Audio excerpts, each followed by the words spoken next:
Good. Oh. But sometimes I need to remind you, because for this cable, it will detect the home electricity power port first.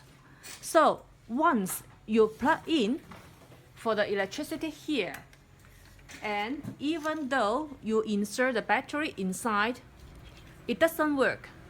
You need to unplug the home electricity port. Only take the batteries inside. It works. Because why? Because for this circuit board, it will automatically detecting priority for the home electricity first. So once it is in the connecting status, it will always recognize the home electricity and will not recognize the battery box here.